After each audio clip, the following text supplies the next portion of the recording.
दोस्तों आज का बिजनेस आइडिया काफ़ी अच्छा बिजनेस आइडिया है क्योंकि इसमें स्कोप काफ़ी ज़्यादा है क्योंकि इंडिया हमारी है डेवलपिंग कंट्री। रोड कंस्ट्रक्शन हो रही है और कंस्ट्रक्शन में मेनली यूज़ होता है स्टील।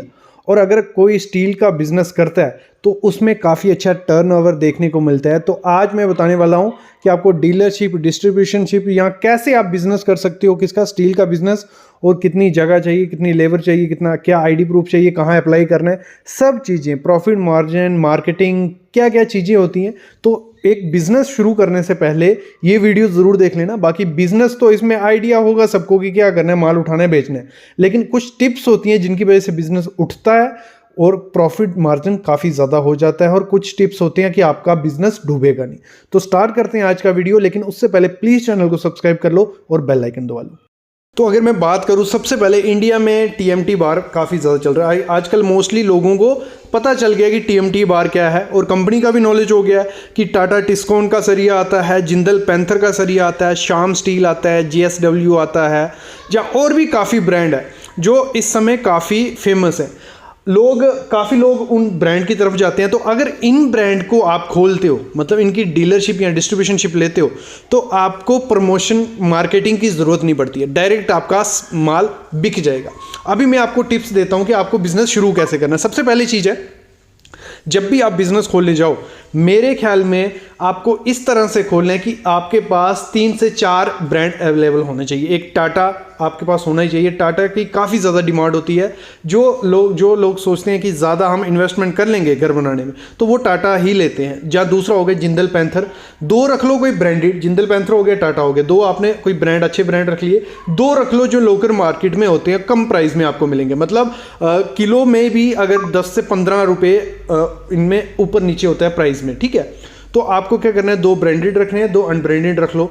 और अगर आप किसी चीज़ की डीलरशिप लेते हो तो वो काफ़ी ज़्यादा अच्छी देखने को मिलती है मेरे ख्याल में, क्योंकि अगर किसी होलसेलर या डिस्ट्रीब्यूटर से माल उठाओगे तो उसमें आप बेचने जब जाओगे तो आप ज़्यादा किसी को लेस नहीं कर सकते, जब ज़्यादा मार्जिन में कमाई नहीं कर सकते। तो अगर आप डायरेक्ट डीलरशिप लेते हो तो उसमें क्या होता है, प्रॉफिट काफ़ी ज़्यादा आपको देखने को मिलता है आपको। और काफ़ी के लोगों के कमेंट होते हैं कि सर डीलरशिप लें कैसे। तो कुछ नहीं करना है, किसी भी कंपनी की ऑफिशियल वेबसाइट पे चले जाइए, टाटा की चले जाइए, जिंदल की चले जाइए, या जीएसडब्ल्यू की चले जाइए।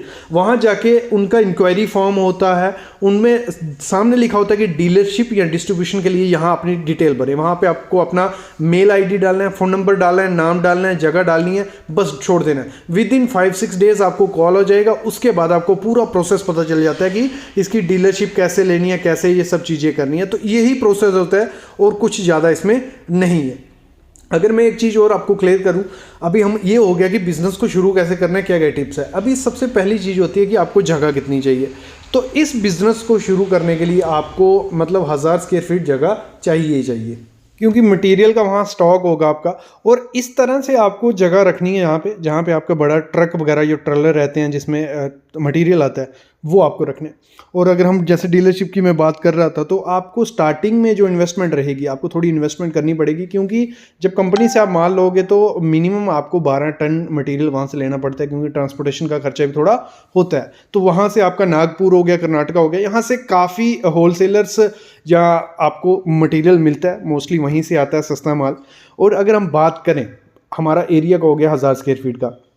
फिर दूसरी चीज़ होती है हमारा कि हमें मैन पावर कितनी चाहिए। तो मेरे ख्याल में ये बिज़नेस आप जब शुरू करने जाओगे तो 2 बंदे आप रख सकते हो, 2 मैन पावर रख सकते हो, वही मटेरियल घुमाएंगे। और एक चीज़ इसमें और भी होती है कि अगर आपका कुछ जहाँ शॉप है आपके एरिया में, अगर लेबर तुरंत आपको मिल जाती है विदिन 5 मिनट 10 मिनट, तो आप ऐसे लेबर रख सकते हो फ़ोन पे।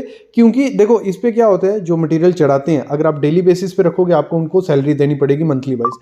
नहीं तो पर केजी के हिसाब से भी होता है कि आपने इतना टन माल चढ़ाया तो आपको आधा पैसा या 1 पैसा या 1 रुपया, तो इस हिसाब से होता है कि उस हिसाब से मटीरियल उसको लेबर को पैसा दिया जाता है। आप वैसे भी लेबर रख सकते हो।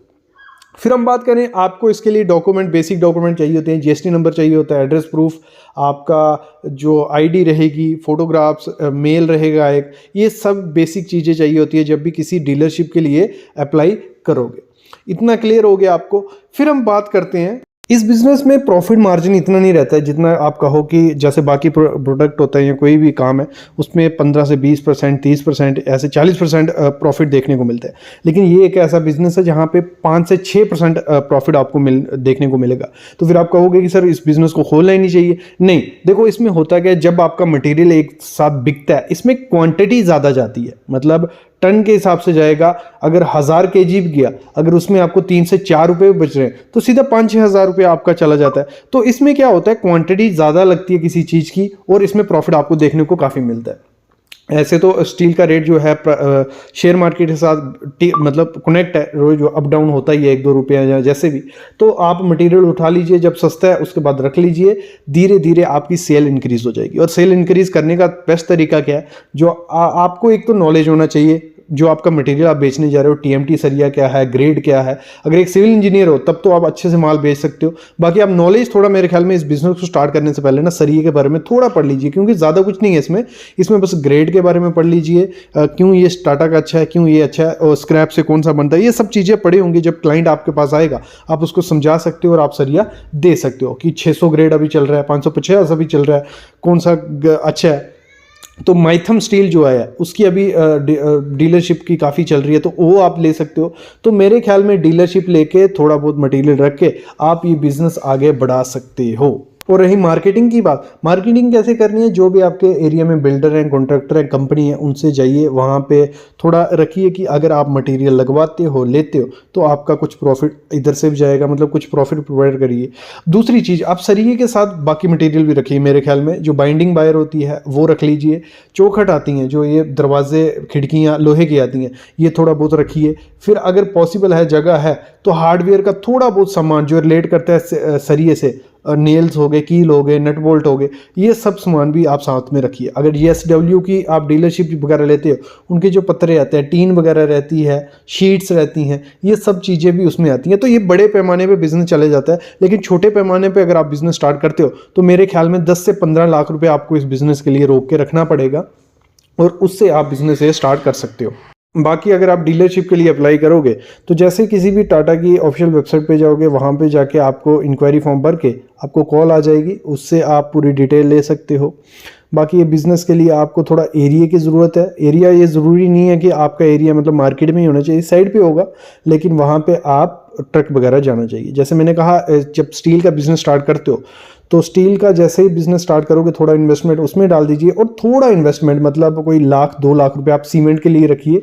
वो सीमेंट भी आप वहाँ रख सकते हो, उसकी भी ग्रोथ चलती रहेगी दोनों की। तो इसमें आप धीरे धीरे अपना मटेरियल का बना सकते हो। जैसे जैसे वर्क ये ग्रो करते जाता है, स्टील का हो गया, सीमेंट का हो गया, बाकी स्टॉक जो मटेरियल स्टॉक करते हैं, ब्रिक को हो गया या बजरी हो गया, सैंड हो गया, ये सब चीज़ें भी थोड़ा थोड़ा स्टॉक रखते जाओगे तो इस बिज़नेस में आपको काफ़ी ज़्यादा ग्रोथ देखने को मिलेगी। क्योंकि कंस्ट्रक्शन का काम काफ़ी ज़्यादा चलता रहता है और मटेरियल की डिमांड हमेशा बनी रहेगी जब तक इंडिया हमारा एक डेवलप्ड कंट्री नहीं हो जाता। तो इस बिज़नेस को थोड़ा सोचिए, इसके बारे में प्लान करिए, तो ये बिज़नेस आगे आपको बढ़ा सकता है। तो इसको खोलने में कोई ज़्यादा इतना रिस्क भी नहीं है, इस बिज़नेस को खोल के आप आगे बढ़ सकते हो। Thank you guys.